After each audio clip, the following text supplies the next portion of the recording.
साहित्य उत्सव.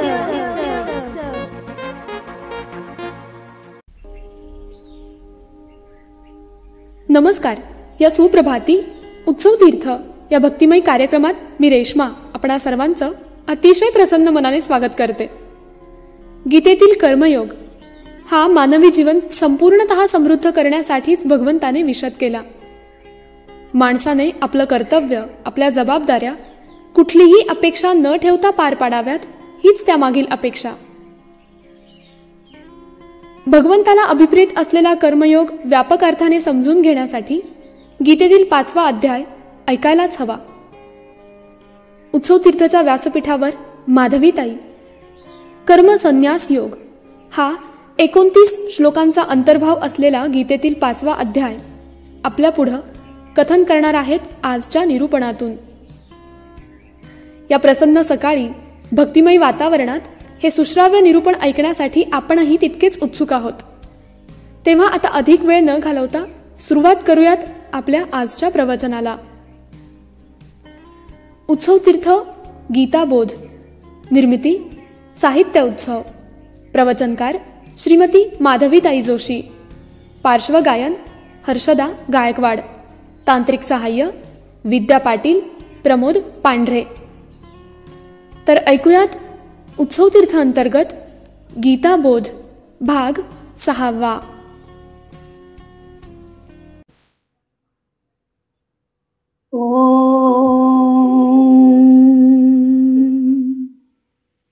पार्थाय प्रतिबोधितां भगवता नारायणेन स्वयं व्यासेन ग्रथितां पुराणमुनिना मध्ये महाभारतम् अद्वैतामृतवर्षिणीं भगवतीम् अष्टादशाध्यायिनीम् अम्ब त्वामनुसन्दधामि भगवत् गीते भवद्वेषिणी.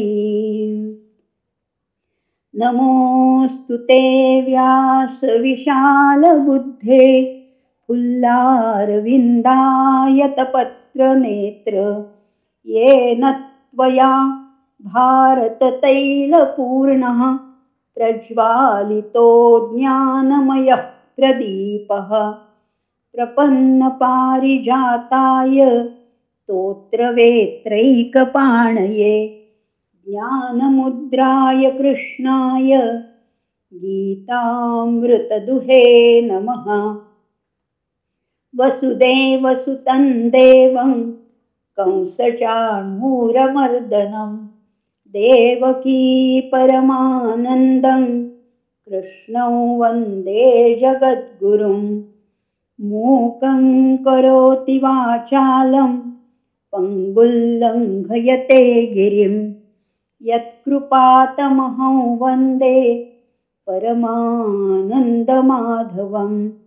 नारायणं नमस्कृत्य नरं चैव नरोत्तमं देवीं सरस्वतीं व्यासं ततो जयमुदीरयेत्. ओम श्री परमात्मने नमः. नमस्कार. सर्वांना वंदन केलेलं आहे. नरोत्तम असा अर्जुन, साक्षात नारायण असे भगवान योगेश्वर श्रीकृष्ण, महर्षी व्यास आणि सरस्वती देवी या सर्वांना वंदन करून श्रोते आपणालाही मी वंदन करत आहे. आपण आपल्यातल्या हृदयस्थ परमेश्वराला वंदन करून मी माधवी जोशी या आजच्या पुढच्या अध्यायाच्या निरूपणाला प्रारंभ करत आहे. मागे आपण 3रा अध्याय पाहिला, कर्मयोगही पाहिला आणि ज्ञान कर्म संन्यास योगही पाहिला. त्याच्यामध्ये कर्माचं महत्त्व काय आहे, कर्म मार्ग हा कसा सगळ्यांसाठी खुला आहे, या कर्माच्या 4 कसोट्या पाहिल्या. त्या कसोट्यावर उतरण्यासाठी त्या कर्माला ज्ञानाचे डोळे पाहिजेत आणि भक्तीचं अंतःकरण पाहिजे, हेही आपण पाहिलं. आज जो अध्याय पाहणार आहोत तो अध्याय आहे 5वा अध्याय आणि त्याचं नाव आहे कर्म संन्यास योग. आता कर्मसन्यास म्हणजे ह्याच्यामध्ये कर्माचा संन्यास अभिप्रेत नाहीये, तर कर्मातली आसक्ती, कर्मातला अहंकार फक्त काढून टाकायचा आहे, त्याचा संन्यास घ्यायचा आहे. इतकं अपूर्व तत्वज्ञान या फक्त गीतेमध्ये सांगितलंय. जगात दुसरं असं तत्वज्ञानच नाही. आता हा कर्मसन्यास बघत असताना आपण हेही जाणून घेणार आहोत की ज्ञानी जो पुरुष असतो तो अतिशय सहजतेने सगळी कर्म करत असतो आणि म्हणून त्याच्यासाठी तो योग आहे. आणि सगळी कर्म करूनही तो काही करत आहे असं वाटत नाही आणि म्हणून त्यालाच संन्यास असं म्हटलेलं आहे. योग आणि संन्यास काय आहे हेही आपण जाणून घेणार आहोत. असा ज्ञानी पुरुष अशा युक्तीने कर्म करतो की त्याचा लेप त्याला लागत नाही. कर्म तर करायची पण त्याच्या बंधनात सापडायचं नाही. हीच तर या गीतेची खूबी आहे. हेच तर त्याच्यातलं मर्म आहे. मागच्या अध्यायात आपल्याला ज्ञानाची आणि कर्माची दोन्हीची प्रशंसा भगवंतांनी केली होती, हेही आपण पाहिलं. पण आता अर्जुनाला प्रश्न पडलाय. अर्जुनाची मनस्थिती द्विधा झाली आहे आणि म्हणून अर्जुन म्हणतोय की याच्यापैकी नेमकं कोणतं साधन माझ्यासाठी योग्य आहे. हा तुला प्रश्न विचारतोय आणि त्याचं तू निश्चितपणाने उत्तर दे. संन्यासं कर्मणां कृष्ण पुनर्योगंच शंससी. संन्यास आणि कर्म याच्यापेक्षा योगाची तू प्रशंसा करतोस तर ह्याच्यातलं मला निश्चित एक काय ते निश्चितपणाने सांग, म्हणजे मला त्या मार्गाने जाता येईल. आणि मग भगवंत अर्जुनाला अतिशय मोकळेपणाने आणि नेमकेपणाने उपदेश करतायत. भगवंत म्हणतायत की ब्रह्मप्राप्ती जर का खरंच करायची असेल, स्वरूपाचा साक्षात्कार करून घ्यायचा असेल, आत्मज्ञान मिळवायचं असेल तर कर्मयोग हे बहिरंग साधन आहे. अर्जुनाला अजून ज्ञानाची प्राप्ती झाली नव्हती. ज्ञानमार्ग असा वेगळा आहे. ज्ञानमार्ग थोडा कठीण आहे, गहन आहे, क्लिष्ट आहे आणि म्हणून भगवंत म्हणतायत की ज्ञानमार्ग जरी श्रेष्ठ असला तरी तो सगळ्यांनाच पेलवतो असं नाहीये. आणि म्हणून अधिकार परत्वे प्रत्येक मानवाला आपला आपला मार्ग अनुसरायला लागतो. प्रत्येकाचा मार्ग वेगळा आहे. आमचे तुकाराम महाराज म्हणतात अधिकार तैसा करू उपदेश. आणि म्हणून आता भगवंत काय सांगतायत बघा. भगवंत म्हणतायत कर्मयोग आणि कर्मसन्यास योग हे दोन्हीही अतिशय कल्याणकारी आहेत. माणसाला उन्नतीकडे नेणारे असे आहेत, आत्मानुभूती देणारे आहेत. पण कर्म आणि संन्यास याच्यापैकी जर का निवड करायची झाली तर कर्मयोगाचीच निवड करावी. कर्मयोगो विशिष्यते असं भगवंत म्हणतात. बघा, व्यवहारातलं उदाहरण बघूया. एखादा अवघड कडा चढून जाणं हे आपल्याला आव्हानात्मक वाटतं. त्या कड्यावर पोचणं हे आव्हान वाटतं. आपल्या कृतीप्रमाणे, प्रवृत्तीप्रमाणे, बुद्धीप्रमाणे आपणच मार्ग ठरवायचा आहे. आणि म्हणून त्याच्यासाठी सुरुवात कुठनं करायची तर सुरुवात द्वैतापासून करायची, दोनपणापासून करायची. मग त्याच्यातून जायचंय द्वैताद्वैताकडे, मग शुद्ध द्वैताकडे, मग विशिष्ट अद्वैताकडे आणि शेवटी अद्वैतापर्यंत पोचायचे. आपापल्या प्रकृती धर्माप्रमाणे आपणच आपला मार्ग ठरवायचा आहे. अनासक्त होणं हाच खरं तर स्वधर्म आहे आणि त्याच्यापेक्षा पलीकडे जायचंय. आता कर्म तर अनेक प्रकारचे असतात. व्यवहारामध्ये कितीतरी कर्म असतात. नित्य कर्म आहे, नैमित्तिक कर्म आहे, आवश्यक कर्म आहे, काम्य कर्म आहे, निषिद्ध कर्म आहे. पण कुठलंही कर्म करताना तिथे परमेश्वराला साक्षी ठेवून ते केलं की ते आपोआप शुद्ध होतं, पवित्र होतं, मंगल होतं, कल्याणकारक होतं. आणि कर्म जर का परमेश्वरालाच अर्पण केलं तर ते व्यापक व्हायला लागतं. आणि म्हणून हा अनासक्त कर्मयोग आचरण्यासाठी आपली कामना स्वार्थापुरती नको तर ती व्यापक व्हायला पाहिजे. कशी, किती व्यापक व्हायला पाहिजे? अवघे सुखी असावे ऐसी वासना. सगळ्या जगामध्ये ह्या सुखाचा संचार झाला पाहिजे, या सुखाचा प्रसार झाला पाहिजे अशी इच्छा, म्हणजे हे विश्वात्मक भूमिका घ्यायची. आणि ह्या विश्वात्मक भूमिकेतनं आपल्याला जगाचं कल्याण साधायचं. मी जरी केंद्रस्थानी असलो तरी हे संपूर्ण विश्व माझ्या भोवती पसरलेलं हे सगळं सुखी व्हावं. त्यामुळे सर्वे सुखीनः सन्तु ही जी विश्व प्रार्थना आहे त्याला आपल्याला अनुसरून वागता यायला पाहिजे. आता पुढे भगवंत सांगतात, संन्याशी कुणाला म्हणायचं? संन्याशी म्हणायचं तरी कुणाला? आणि मी माझे ऐसी आठवण विसरले जयाचे अंतःकरण, पार्थ तो संन्यासी जाण निरंतर. माऊलीने सांगून ठेवलेले. आता आपल्या ओळखीचं बघूया. हे तर झालं तत्वज्ञान. स्वामी विवेकानंद यांना म्हटलेलं आहे नित्य संन्यासी. नित्य संन्यासी म्हणजे काय आहे? तर त्यांच्या मनामध्ये कुठेही स्वार्थाचा लवलेश सुद्धा नव्हता आणि त्यांना सगळीकडे जगदीश्वराचंच दर्शन घडत होतं. जीव, जगत आणि जगदीश अशी त्रिपुटी आहे आणि त्यांना सगळीकडे ह्या जगदीश्वराचं दर्शन घडत होतं आणि म्हणून त्यांना कुठे आपपर भेदभावच नव्हता. सगळे विश्व हे माझंच आहे असं त्यांना खरंच वाटत होतं. आता नित्य संन्यासी कुणाला म्हणायचं? ज्याला कुणाचाही द्वेष वाटत नाही, जो आपलं काम अत्यंत सम्यकपणाने, अत्यंत योग्यरीत्याने करतं, कर्तव्य भावनेने तो हे काम अतिशय मनापासून करतो, तो नित्य संन्यासी. दुसरं लक्षण आहे की तो फळाची कधीही अपेक्षा करत नाही. कर्मफळाची अपेक्षाच त्याला नसते.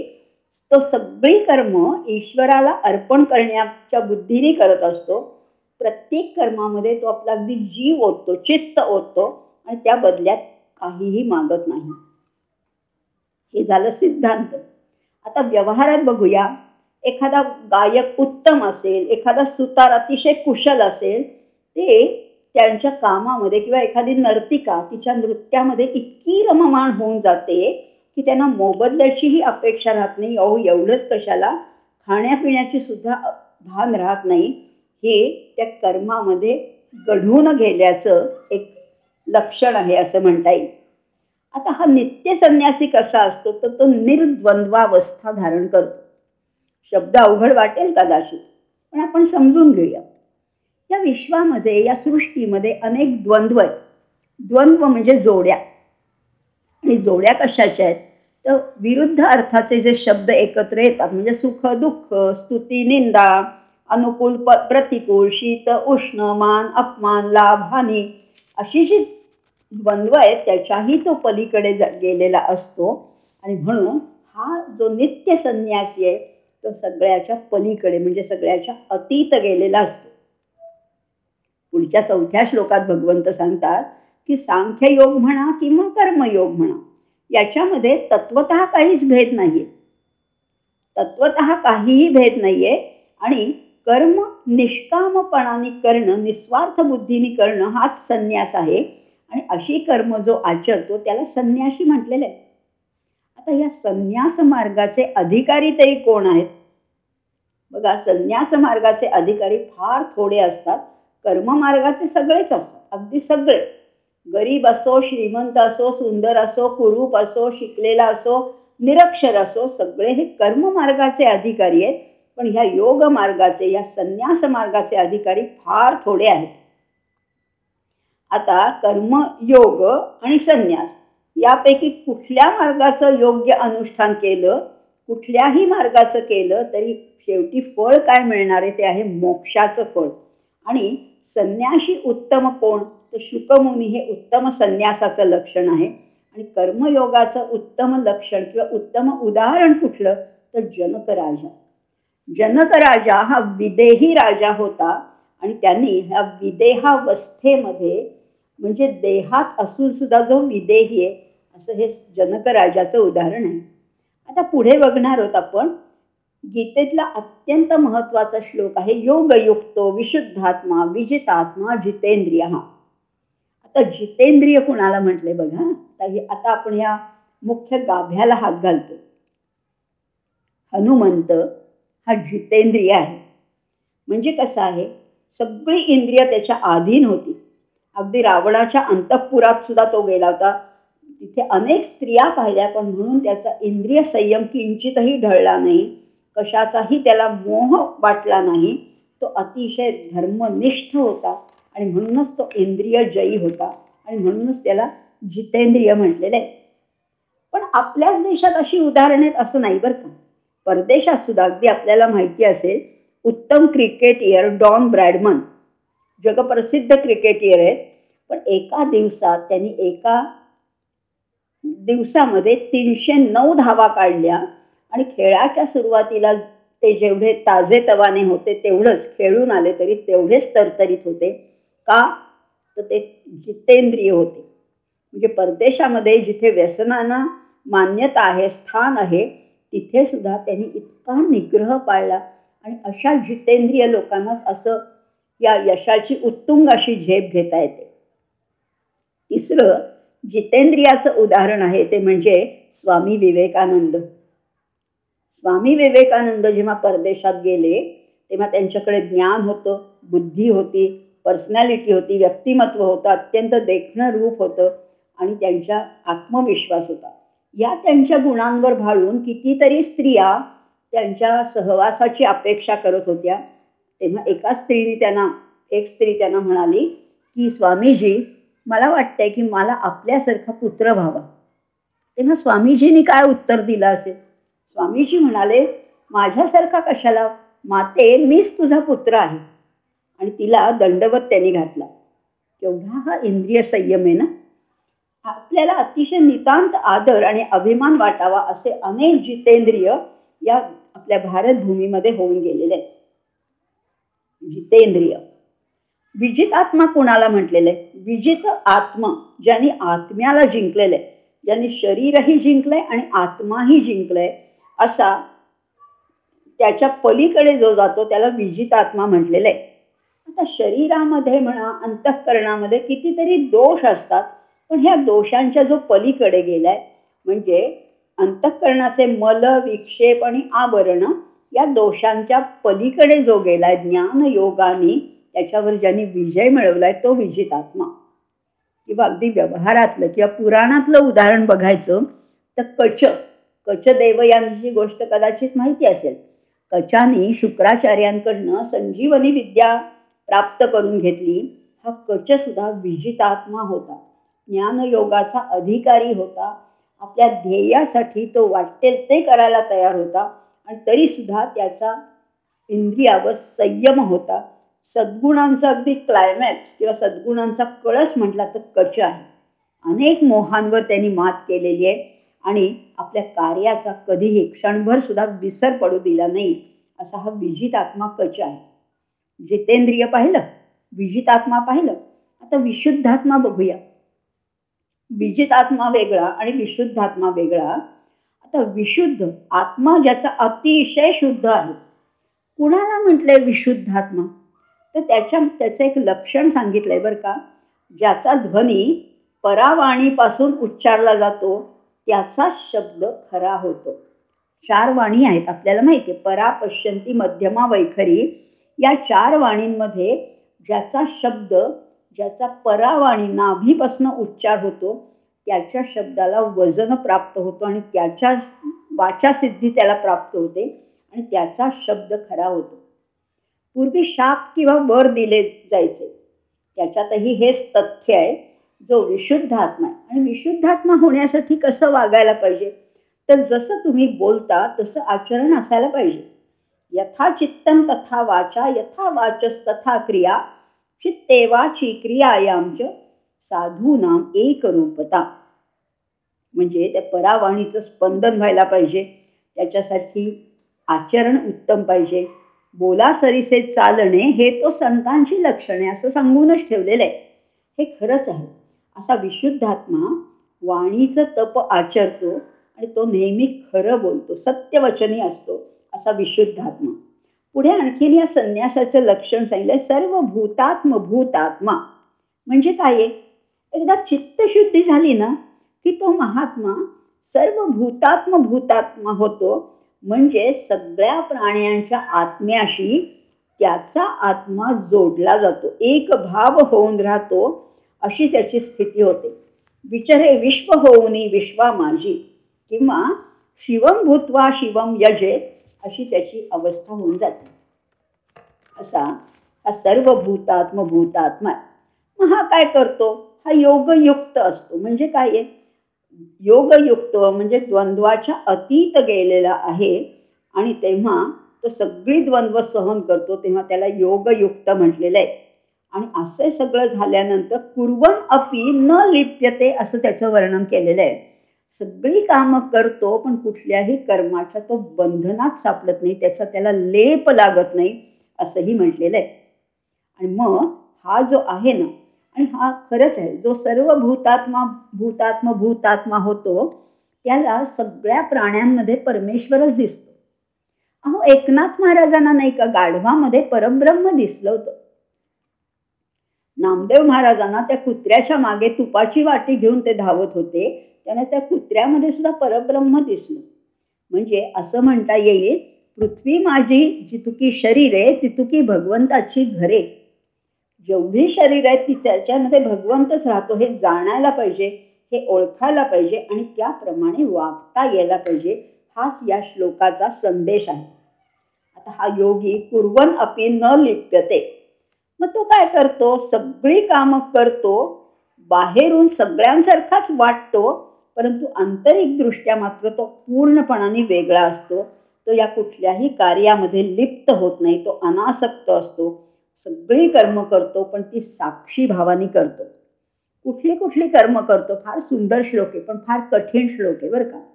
त्याची दुसरा चरण असा आहे, पश्येन शृण्वन् स्पृशेन जिघ्रन् नश्नन् गच्छन् स्वपैं श्वसन्. अगदी श्वास सुद्धा न घेता हा श्लोक म्हणायचा. याच्यामध्ये 8 क्रिया सांगितल्या. पाहत असताना, ऐकत असताना, स्पर्श करत असताना, वास घेत असताना, जाताना, खाताना, श्वासोश्वास करताना किंवा बोलताना, विसर्जन करताना, मलमूत्राचं विसर्जन करताना, काही घेताना, पापणी उघडताना किंवा मिटताना तो काय विचार करतो? इंद्रियांचं कार्य चाललंय ते चालू दे, मी ह्याच्यामध्ये कुठेही लिप्त नाहीये, मी ह्याच्यामध्ये अडकलेला नाहीये, मी ह्याच्यापासून स्वतंत्र आहे. मी कोण आहे? चिदानंद रूप शिवोहम शिवोहम.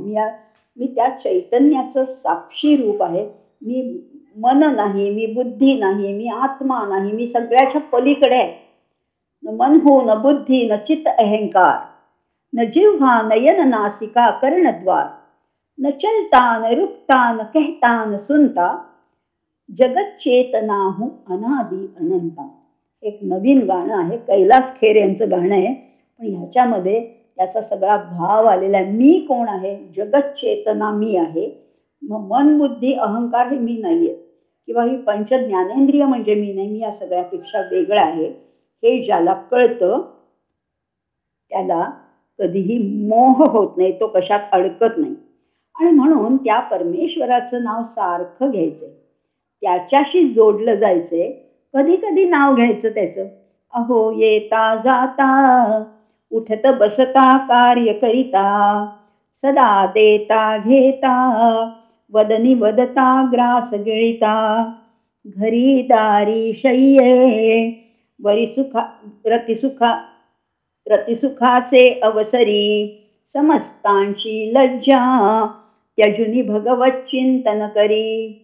असं सतत त्या परमेश्वराशी जोडलं जायचं. युज म्हणजे जोडलं जाणं, आणि योग म्हणजे जोडलेला, युक्त जो आहे तो जोडलेला आहे. असं करत असताना सगळी कर्म अलिप्ततेने करायची उत्तम, पण अलिप्ततेने. कशी? तर जसं पद्मपत्र म्हणजे कमळाचं पान हे पाण्यात राहून सुद्धा ते कोरडं असतं, ते अलिप्त असतं, त्या पाण्याचा त्याला स्पर्श सुद्धा झालाय असं वाटत नाही. तसंच या संसारात राहून सुद्धा सगळी कर्म साक्षी भावाने करता येणं हेच तर योगी बनण्याचं लक्षण आहे. कशी कर्म करायचे? काय येन मनसा बुद्ध्या केवलैरिंद्रियैरपि.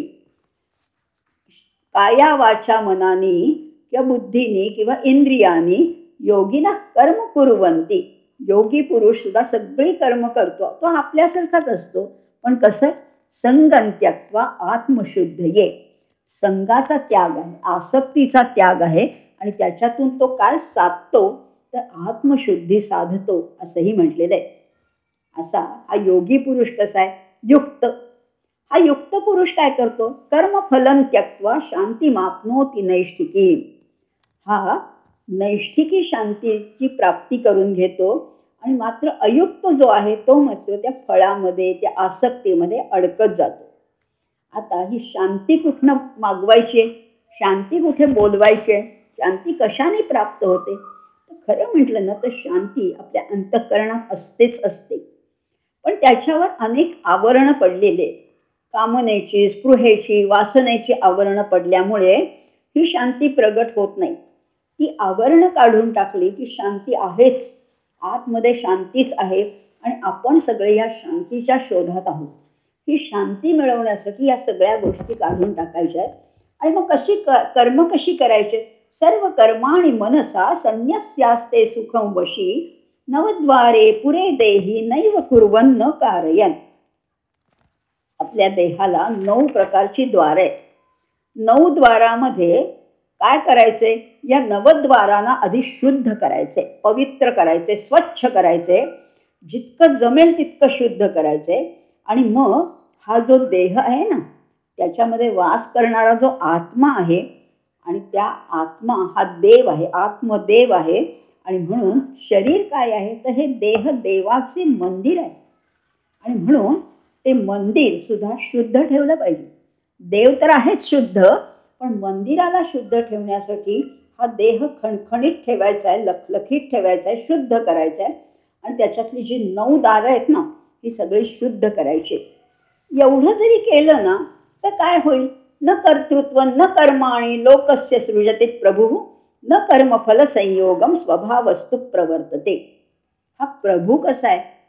प्रभू म्हटलेलं आहे बरं का, परमेश्वराला प्रभू म्हटलेलं आहे. प्रकर्षेण भवती इति प्रभू, हाच कर्ता आहे. प्रभू म्हणजे कर्ता आहे, तोच परब्रह्म आहे, परमात्मा आहे. तो सगळं करतो पण काही करत नाही असं आपल्याला वाटतं. म्हणजे तो कर्ता पण आहे, तो अक्रिय पण आहे, अभोक्ता आहे, अनादी आहे, अचिंत्य आहे.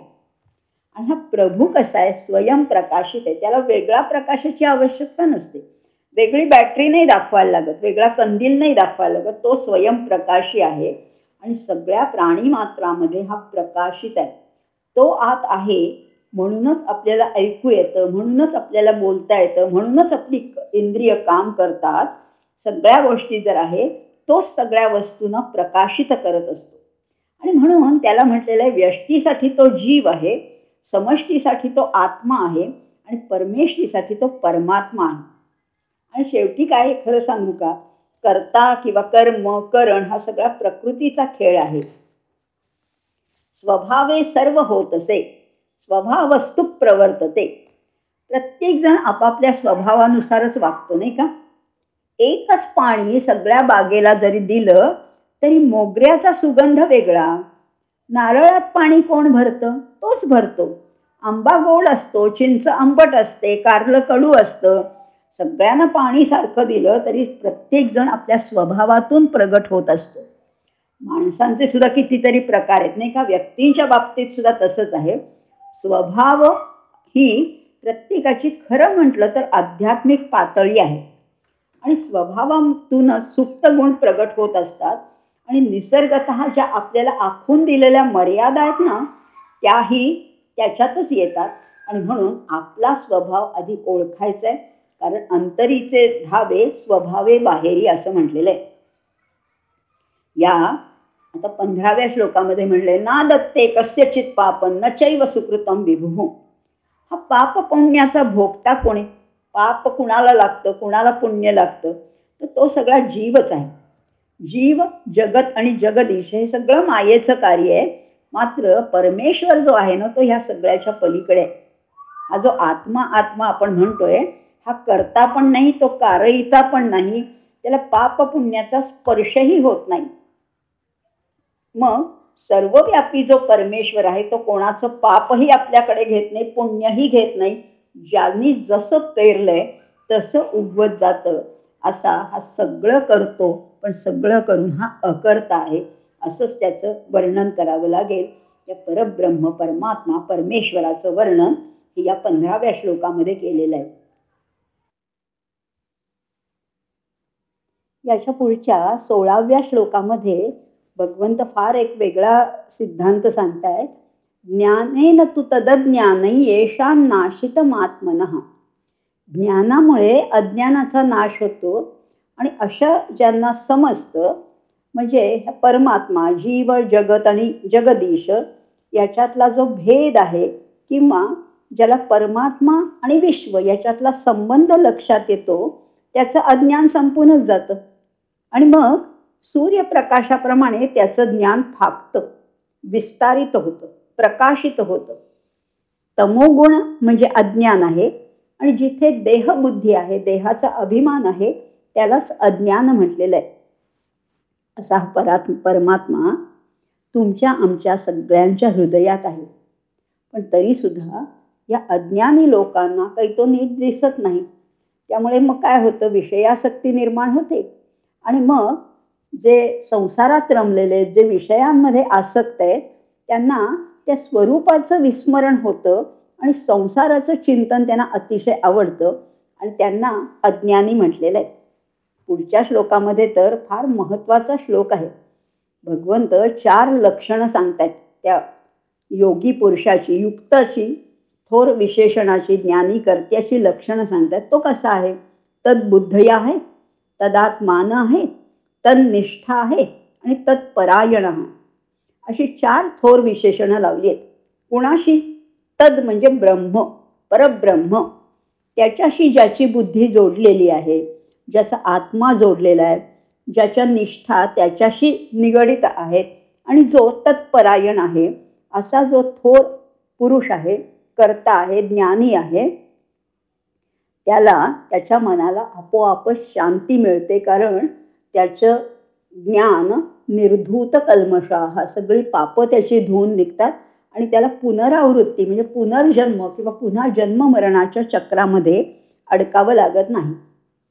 आता याच्याही पुढेचा एक श्लोक सगळ्यांना, ज्ञानी लोकांना आणि अज्ञानी लोकांना किंवा पारमार्थिक लोकांना आणि प्रापंचिक लोकांना अतिशय मार्गदर्शक असा एक पुढचा श्लोक आहे. तो असा आहे, विद्या विनय संपन्ने ब्राह्मणे गविहस्तिनी शुनिचैव श्वपाकेश पंडिता समदर्शिनः. पंडित लोक कसे असतात? समदर्शी आहेत, सगळ्यांकडे समत्व बुद्धीने पाहतात. पण आता पंडित कुणाला म्हणायचं? ज्याच्याकडे पंडाबुद्धी आहे ते पंडित. पण पंडाबुद्धी म्हणजे काय? तर ज्याला आत्मानात्म विवेक आहे, सारासार विचार ज्याला समजतो, नित्यानित्य विवेक ज्याच्याकडे आहे, चांगलं वाईट, योग्य अयोग्य हे ज्याला समजतं, त्या बुद्धीला म्हटलेलं आहे पंडाबुद्धी. आणि अशी पंडाबुद्धी ज्यांच्याकडे असते ते पंडित. ते काय करतात? ते सगळीकडे सहजता, सगळीकडे समानता दिसते. म्हणजे बघा, विद्या विनय संपन्न असा ब्राह्मण असू दे, गाय असू दे, हत्ती असू दे, कुत्रा असू दे, किंवा अत्यंत हीन जातीचा म्हणजे चांडाळ जातीचा पुरुष असू दे, या सगळ्यांच्या ठिकाणी त्या पंडिताला एकच तत्व दिसतं. ते तत्व कुठलं आहे? तर ते चित्त तत्व आहे. हे चित्त तत्व म्हणजे सगळीकडे तेच चैतन्य भरलेलं आहे. आणि चैतन्याला जाती, पंथ, भेद, लिंग याचा कुठलाही भेद नसतो. पण हे सगळं करत असताना हे जरी समान मानले तरी तिथे व्यावहारिक विवेक पाळावाच लागतो ना. जरी ब्राह्मण, गाय, हत्ती, कुत्रा, चांडाळ हे सगळे जरी सारखे मानले तरी असं करून चालणार नाही. असं म्हटलेलं आहे, ब्राह्मणासी दिले तृण, गायीसी दिले मिष्टान्न, श्वानासी बैसणे सिंहासन, हे तो योग्य नव्हे. कुत्र्याला जरी समान मानलं तरी कुत्र्याला सिंहासनावर बसवायचं, ब्राह्मणाला गवत खायला द्यायचं, असं चालेल का? असं चालणारच नाही. कारण शंकराचार्य नेहमीच सांगतात, भावाद्वैतम सदा कुर्यात, क्रियाद्वैतम कुत्रचित. भाव सगळीकडे सारखाच हवा, पण क्रियेमध्ये थोडा तरी व्यावहारिक भेद असलाच पाहिजे. ज्याला जे आवडतं ते त्याला द्यावं. आणि म्हणून हे व्यावहारिक सत्य जाणून घेतलं पाहिजे. आणि माणसं जेव्हा व्यवहार करताना ऋताचं तत्व पाळत नाही तेव्हा मात्र सगळा गोंधळ उडून जातो. पुढे म्हटलेलं आहे, हे सगळं करत असताना न प्रहृष्येत प्रियम प्राप्य नो द्विजेत प्राप्य चाप्रियम. हाही महत्वाचा विचार भगवंतांनी मागेही सांगितलाय. दुसऱ्या अध्यायामध्ये स्थितप्रज्ञाची लक्षणं सांगताना सुद्धा हेच वेगळ्या शब्दामध्ये सांगितलं होतं. पण आता म्हणतायत, अति आपल्याला आवडीचं काही मिळालं, प्रिय प्राप्त झालं तरी सुद्धा शेफारून जायचं नाहीये, आणि अप्रियाची प्राप्ती झाली तरी उद्विग्नता येऊ द्यायची नाही या चित्ताला. आणि म्हणून या सगळ्या ठिकाणी समत्व बुद्धी पाहिजे. स्थिर बुद्धी ही असमूढो ब्रह्मविद ब्रह्मणी स्थित. असा जो स्थिर बुद्धी आहे, जो असमूढ आहे, असमूढ म्हणजे शहाणा, जो सम्मूढ नाहीये, जो मूर्ख नाहीये, ज्याला विवेक आहे, असा शहाणा माणूस ब्रह्मविद ब्रह्मणी स्थित, तो ब्रह्मामध्ये नेहमी स्थित असतो. कारण काय आहे?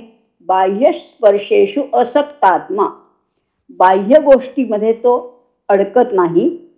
विंदती आत्मनी यत सुखम, आतमध्येच त्याच्या सुखाचा साठा असतो, सुखाचा सागर असतो.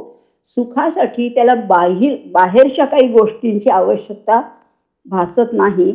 असा जो स्थितप्रज्ञ आहे त्याचं वर्णन केलंय. तो काय होतो? सब्रह्मयोग युक्त आत्मा, ब्रह्माशी जोडला जातो आणि मग त्याला सुखाचा परम अनुभव येतो. त्यामुळे सांसारिक भोगाची आसक्ती त्याच्या ठिकाणी उरलेलीच नसते. असं एक माऊलीने फार सुंदर सांगून ठेवलेले. सांगे कुमुद दळाचे नि ताटे, जो जेवीला चंद्रकिरणे चोखटे, तो चकोरू काही वाळुवंटे चुंबित आहे. ज्याला या कुमुद दळाचे नि ताटे, म्हणजे कमलपत्राच्या ताटामध्ये ज्यांनी चंद्रकिरणाचं जेवण उपभोगलं आहे, त्याला हे वाळवंट काय वाटणार आहे? तसंच हा जो थोर पुरुष आहे, जो ज्ञानी पुरुष आहे, जो विशुद्धात्मा आहे, विजित आत्मा आहे, त्याला ह्या अक्षय सुखाचा अनुभव येतो. आणि तो या संस्पर्शजा भोगा दुःखयो नय एवते याच्यामध्ये तो अडकतच नाही. कारण त्याला माहिती आहे हे सगळे जे भोग आहेत ना, सगळे जे विषयांचे उपभोग आहेत, या सगळ्याला आदी आहे. आणि ज्याला आदी आहे त्याला अंत आहे, ज्याला सुरुवात आहे त्याला शेवट आहे. प्रत्येक गोष्टीला उत्पत्ती आहे आणि ज्याला उत्पत्ती आहे त्याला लय आहे. पण परब्रह्म कसं आहे असं विचाराल तर परब्रह्माला ना आदी आहे ना अंत आहे. आणि म्हणूनच त्याला म्हटलेलं आहे तो अनादी आहे, तो अनंत आहे. पण भोग मात्र आद्यंतवंत आहे. आणि मग त्याच्यामध्ये शहाणी माणसं, ज्ञानी माणसं, विवेकी माणसं त्याच्यामध्ये अडकत नाही, त्याच्यामध्ये लिप्त होत नाही. आणि म्हणूनच जे विषयांचे उपभोग आहेत ते सगळे कमी करत आणायचे. आपल्या ज्या गरजा आहेत ना त्या आपण उगीच वाढवून ठेवलेल्या आहेत. या सगळ्या गरजा हळूहळू कमी कमी कमी करायच्या आहेत. कुठल्याही वेदना, अनुकूल गोष्टी असो किंवा प्रतिकूल असो, त्यांनी आपण ढळायचं नाहीये, स्थिर बुद्धी राहायचंय. एवढं आता हे मात्रा स्पर्श, ही सुख दुःख सहन करण्याची ताकद जितकी वाढत जाईल तितकं त्या दोन इच्छांमधलं अंतर वाढत जाईल. आणि हे हळूहळू वाढवायचंय. याच्यातला जो इंटरव्हल आहे ना तो वाढवायचा. त्याच्यासाठी काय हवं? तर त्याच्यासाठी हवी तितिक्षा. पण हे सगळं आत्मज्ञान कशामुळे प्राप्त होतं? तर बघा, या 4 गोष्टी सांगितल्या. तत्वज्ञानाची निष्ठा आहे, वासनेचा क्षय आहे, मनोनाश आहे आणि आत्मज्ञान आहे. हे जर का आपण ह्या मार्गाने गेलो तर परमेश्वरापर्यंत निश्चितच पोचता येतं. इंद्रियाची जी सुख आहेत ना, पंच ज्ञानेंद्रिय आहेत, पंचकर्मेंद्रिय आहेत. या इंद्रियांच्या सुखांना आदी आहे, अंत आहे. म्हणजे ती कशी आहेत सांगू का? वीज कशी असते? वीज क्षणभर चमकते आणि नाहीशी होते. तशीच ही सुख दुःख काही काळ आपल्या आयुष्यात येतात, पण ती कायमची नाही राहत. सुखही कायम राहत नाही आणि दुःखही कायम राहत नाही. आणि हे जे इंद्रियजन्य भोग आहेत ते क्षणभंगूर आहेत, क्षणिक आहेत. ते सुखदायक आहेत असं वाटतं. बघा हां, प्रत्येक सुख आम्हाला सुख देतं असं वाटतं, पण खरं म्हटलं ना तर विवेकी माणूस त्याच्यामध्ये रमत नाही. कारण त्याला माहिती आहे या सुखाच्या मागे दुःख आहे. एक दृष्टांत सांगतात बरं का, ज्ञानेश्वर माऊलींचा एक दृष्टांत आहे. एक उंदीर असतो बरं का, आणि तो उंदीर असा उन्हातून येतो आणि एका ठिकाणी त्याला सावली दिसते, गार वाटतं आणि म्हणून तो तिथे स्थिरावतो. पण ती सावली कशाची आहे? ती सावली आहे नागाच्या फण्याची. अशा नागाच्या फण्याच्या सावलीमध्ये तो उंदीर किती काळ शांत राहू शकेल? किती शीतलतेचा अनुभव त्याला येईल? येणारच नाही, कारण पुढच्या क्षणी तो साप त्याच्यावर झडप घालेल. आम्ही सुद्धा प्रापंचिक लोक या सुखामध्ये अडकलोय, पण या सुखाच्या पाठोपाठ दुःख आहे हे आम्हाला कळतच नाही. माऊलींनी म्हटलेलं आहे, सांगे सर्पफणीची सावली, ती शीतल होईल केतुली मूषकासी. सर्पफणीची सावली कधीतरी शीतल असेल का? तात्पुरती शीतल वाटते, पण नंतर त्या मृत्यूच्या खाईतच तो जाणार आहे उंदीर. तसेच आम्ही विषय उपभोगामध्ये अडकलेली माणसं शेवटी त्या दुःखामध्येच त्याच्यामध्येच ह्या सगळ्याचा अंत आहे. मग आता पुढे म्हटलेलं आहे, पण हे सुख दुःख किंवा हे जे भोग आहेत, हे जे प्रारब्धाचे भोग आहेत, हा जो कोणी शक्नोती ते सहन करायला शक्य होतो, प्राक शरीर विमोक्षणा, शरीर त्यागाच्या पूर्वी जो हे सगळे आवेग सहन करतो तो युक्त आहे, तोच सुखी आहे असं म्हटलेलं आहे. बघा आता याचं थोडंसं आणखीन आपण स्पष्टीकरण बघूया.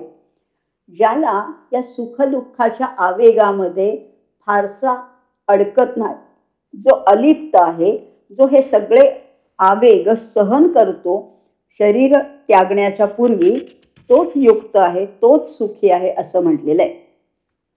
पुढे म्हटलेलं आहे, योंत सुखोंतरारामस्तथांतर ज्योतिरेव यः स योगी ब्रह्मनिर्वाणम ब्रह्मभूतोधिगच्छति. आता काय सुंदर संदेश दिलाय हो गीतेने. गीता म्हणते मन कसं हवं? समतोल हवं, सुखी हवं आणि आनंदी हवं. हे कशामुळे मिळणार आहे? तर केवळ समत्वामुळेच मिळणार आहे. आणि मग त्याच्यासाठी आपल्यामध्ये एक आणखीन गुण कुठले असायला पाहिजे? तर तो योगी पुरुष, तो स्थितप्रज्ञ, तो ज्ञानी, तो विवेकी कसा असायला पाहिजे? अंतःसुखी असायला पाहिजे. सुख कसं आहे सांगू का? सुख हे ऑब्जेक्टिव्ह नसतं, तर सुख हे सब्जेक्टिव्ह असतं. बाहेरच्या वस्तूवर सुख अवलंबून नसतं, तर आतल्या शांतीवर, त्याच्यावर सुख अवलंबून आहे. आणि ज्याला त्या सुखाचा शांतीचा शोध आपल्या अंतर्यामी लागतो तोच खरा सुखी आहे. आणि पुढे त्याला म्हटलंय योंतःसुखो, अंतःसुखो घेतलं. अंतराराम, अंतराराम म्हणजे ज्याला आराम तिथे मिळतो, ज्याला तिथे दिलासा मिळतो, ज्याला तिथे शांतता मिळते आतमध्ये, तो अंतराराम आहे. आणि पुढे म्हणलेले अंतर्ज्योती, जशा या आत्मसुखाचा ज्याला निरंतर अनुभव येतो, त्याची जी ज्योत आहे ना, आतली आत्मज्योत आहे, ती सतत तेवत असते, याला अंतर्ज्योती असं म्हटलेलं आहे. म्हणजे अंतःसुखी, अंतराराम आणि अंतर्ज्योती जो आहे, तो जो सांख्य योगी आहे, तो या सच्चिदानंद घन परब्रह्म परमात्म्या सकट त्या ऐक्य भावाला प्राप्त होतो. आणि कुठे पोचतो? तर ब्रह्मभूतोधिगच्छति, त्या ब्रह्म स्वभावापर्यंत पोचतो, शांत ब्रह्मापर्यंत पोचतो. आता बघा, थोडं अवघड वाटेल हे कदाचित, पण बघूया आपण ह्याच्याबद्दल. देह असताना हा ब्रह्मभाव कसा काय निर्माण होतो? देह असताना, बरं का, देह पतनानंतर नाही, देहात असतानाच, जीवन जगत असतानाच जो मुक्त होतो त्याला ब्रह्मभूत म्हटलेलं आहे. ब्रह्माशी तल्लीन झालेला आहे, तद्रूप झालेला आहे. किंवा शंकराचार्यांच्या भाषेत म्हणायचं तर तो जीवन मुक्त झालेला आहे. जीवन मुक्त म्हणजे जीवनातून मुक्त नाही, तर जीवन जगत असताना जो मुक्त आहे, स योगी ब्रह्मनिर्वाणम. आणि निर्वाणाचा अर्थ आहे शांती. त्या शांती ब्रह्मापर्यंत तो निश्चित जाऊन पोचतो. असा जो कोणी आहे तो कसा आहे? तर तो लभंते ब्रह्मनिर्वाण, त्याला या ब्रह्मनिर्वाणाची प्राप्ती होते. ऋषयः क्षीण कल्मषाः, असे ऋषी कोण आहेत? ज्यांची पाप क्षीण झालेली आहेत, कमी कमी कमी करत ओसरत चाललेली आहेत. छिन्न द्वैधा यतात मानस, असे योगी पुरुष कसे असतात? तर सर्व भूतहिते रताः, सगळ्या भूतमात्रांच्या कल्याणामध्ये ज्यांना आनंद मिळतो. बघा ना, दुसऱ्यासाठी जे धडपडतात, वचनच आहे. तुकाराम महाराज म्हणतात, जे का रंजले गांजले त्यासी म्हणे जो आपुले, तोची साधू ओळखावा देव तेथेची जाणावा. असे सगळ्या भूतांच्या कल्याणामध्ये जे रत आहेत त्यांना काय काय प्राप्त होतं ते कसे असतात. काम क्रोध वियुक्ताना यतीना यत चेतसा. कामापासनं मुक्त झालेत, क्रोधापासनं मुक्त झालेत, यती या पदवीला पोचले. यती याचा अर्थ आहे प्रयत्नशील, ज्यांची बुद्धी सुद्धा यत आहे. यत म्हणजे नियमित आहे. असे अभितो यांनी युक्त असणारे जे आहेत, ब्रह्मनिर्वाणं वर्तते विदितात्मना, ते ब्रह्मनिर्वाणापर्यंत जाऊन पोचतात, असा याचा अर्थ आहे. आता शेवटचे जे 3 श्लोक आहेत ना, ते ह्या अगदी अष्टांग योगाची 8 अंग ह्याच्यामध्ये सांगितले. काय सुंदर श्लोक आहेत. हे 27 आणि 28वा जो श्लोक आहे त्याच्यामध्ये 8 अंग आहेत बरं का. पतंजली योगसूत्रानुसार योगाची 8 अंग आहेत. एक आहे यमनियम. यमनियम म्हणजे काय? यम म्हणजे काय करावं आणि नियम म्हणजे काय करू नये. यमनियम म्हणजे अगदी आपल्या भाषेत सांगायचं झालं, आजच्या भाषेत, तर डूज अँड डोंट्स. हे करा आणि हे करू नका. एकाला म्हटले विधी आणि एकाला म्हटले निषेध. मग काय काय करायचंय आणि काय काय करायचं नाहीये. विगतेच्छा भय क्रोध. विगत म्हणजे निघून गेलेली. काय? 3 गोष्टी काढून टाकायच्यात. इच्छा, भय आणि क्रोध. या 3 गोष्टी ज्याच्या गेलेल्या आहेत, म्हणजे ज्यांनी नियमाचं पालन केलेलं आहे. आसन, दुसरं अंग आहे आसन. नाही, तिसरं आहे यम. पहिला आहे, दुसरं नियम आहे, तिसरं आसन आहे. आता आसन कसं असायला पाहिजे तर ते आता पुढे आपल्याला 6व्या अध्यायामध्ये बघायचे. त्यामुळे इथे आसनाचा फारसा उल्लेख नाहीये, पण प्राणायामाचा उल्लेख आहे. 4थं अंग आहे प्राणायाम, आणि ते पण ह्याच्या या श्लोकात सांगितले 28व्या. प्राणापानौ समौ कृत्वा. प्राण आणि अपान वायू त्यांच्या समता निर्माण झाली पाहिजे. कशाने? या प्राणायामाने अशी समता निर्माण होते. पुढचं 5वं अंग आहे प्रत्याहार. प्रत्याहार कशाला म्हटलेलं आहे? ज्या इच्छांना तिथेच अडवलं जातं त्यांना प्रत्याहार किंवा उपरती असं म्हटलेलं आहे. तो आलाय श्लोकामध्ये. स्पर्शान कृत्वा बहिर्बाह्याम, हा प्रत्याहार आहे. धारणा कशा आहे? धारणा ही ध्यानाच्या अलीकडची स्थिती आहे. भ्रुवोः अंतरेः चक्षु कृत्वा.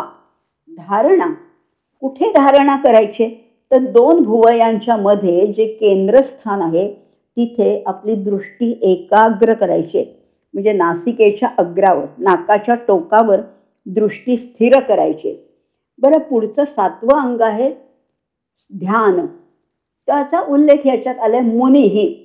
मुनी काय करतो? ऋषी वेगळे बरं का, आणि मुनी वेगळे. मुनी हे मननशील असतात, ते मौनात असतात आणि ते जास्तीत जास्त काळ ध्यानामध्ये असतात. त्यामुळे मुनी ह्या उल्लेखातनं त्या ध्यानाचा उल्लेख आलेला आहे. आणि 8वं अंग आहे समाधी. समाधी म्हणजे एक उच्च अवस्था आहे. समाधी, कुणाची समाधी एवढंच नाहीये, तर हा समाधी जिवंतपणी सुद्धा ही समाधी अवस्था अनुभवता येते. आणि त्याचा उल्लेख आहे यतेंद्रिय, यतमना, यतबुद्धी आणि मोक्षपरायण या शब्दातनं या समाधीचा उल्लेख आहे. म्हणजे या 28 आणि 29व्या श्लोकामध्ये हे सगळे 8ही अंग आलेत. आणि याच्यातनं फळ काय मिळणार आहे? यस सदा मुक्त एव सहा. मुक्ती हेच मोठं फळ आहे. अमृता समान हे फळ मिळणार आहे असंही म्हटलेलं आहे या 27 आणि 28व्या श्लोकात. आणि 29व्या श्लोकामध्ये मात्र त्याचा समारोप केलेला आहे. बघा, आता 29वा श्लोक काय, शेवटचा श्लोक काय? समारोपाचा आहे. भोक्तारे यज्ञ तपसाम सर्व लोक महेश्वरम सुहृदम सर्वभूतानाय ज्ञात्वा माम शांती मृच्छती. प्रत्येक कर्म जे आहे ना, प्रत्येक कर्माला विश्वात्मक अर्थ आहे. आणि यज्ञ तपसाम, प्रत्येकाचं कर्म थोडं लक्षात घेऊया. प्रत्येकाचं कर्म हे यज्ञ कर्म आहे.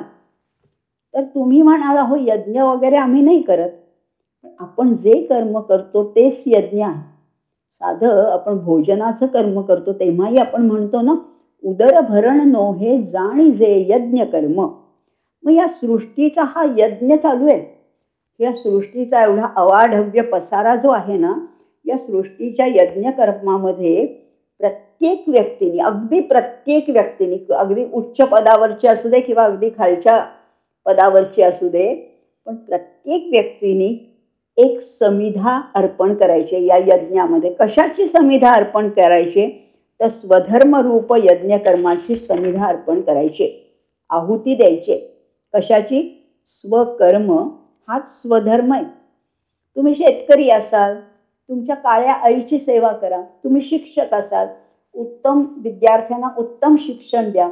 तुम्ही डॉक्टर असाल, तुम्ही वकील असाल, तुम्ही न्यायाधीश असाल, तुम्ही नर्तक असाल, तुम्ही गायक असाल, जे जे कर्म आपल्याला नेमून दिलेलं आहे, जे जे ज्या ज्या परिस्थितीनुसार, वयानुसार, वेळेनुसार, भूमिकेनुसार आपलं कर्म आहे, त्या कर्माला विश्वरूप समजायचंय आणि त्या कर्माची आहुती या धगधगत्या यज्ञकुंडामध्ये द्यायची.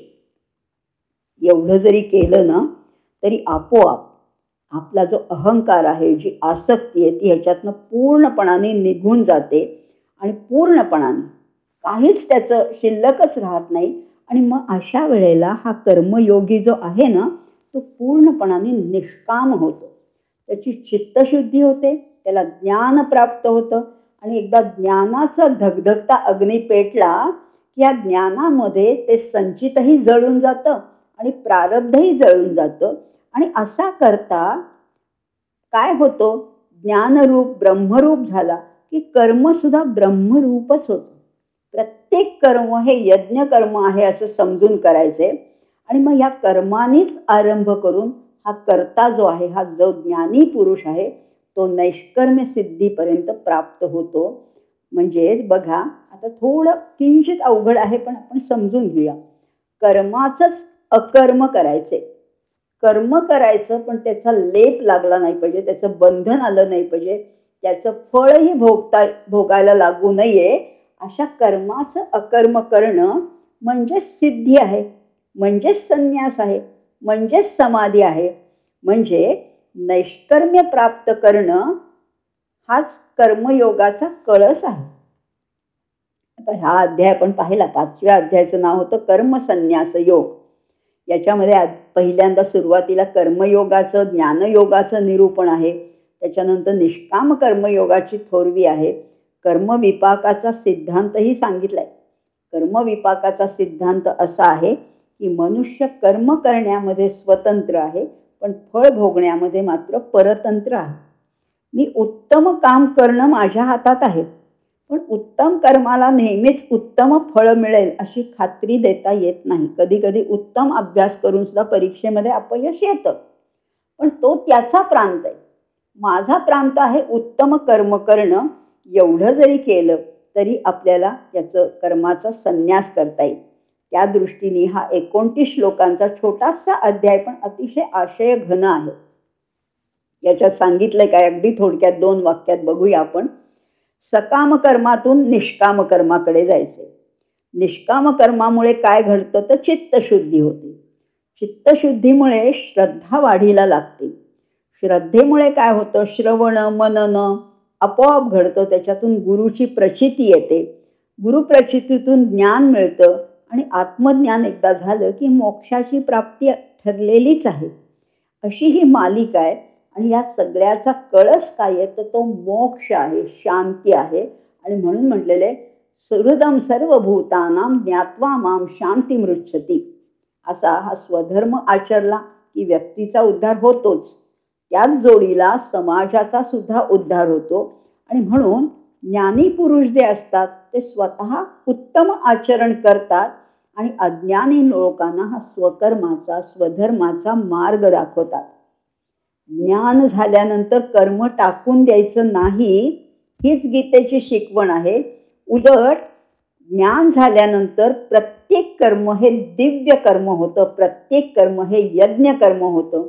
अशीच आपणही त्या योगेश्वर श्रीकृष्णाकडे, भगवान श्रीकृष्णाकडे प्रार्थना करूया की आमच्या प्रत्येक कर्माला तुझा स्पर्श घडू दे आणि आमचं प्रत्येक कर्म हे दिव्य कर्म घडू देत, अशीच योगेश्वराकडे प्रार्थना करूया.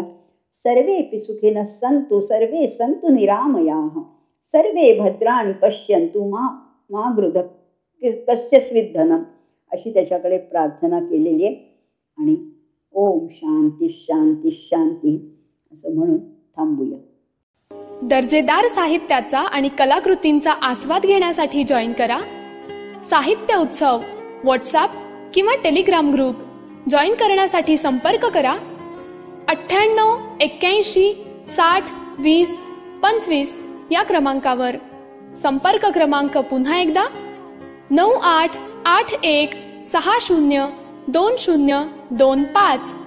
साहित्य उत्सव हे यूट्यूब चॅनल आजच सबस्क्राईब करा.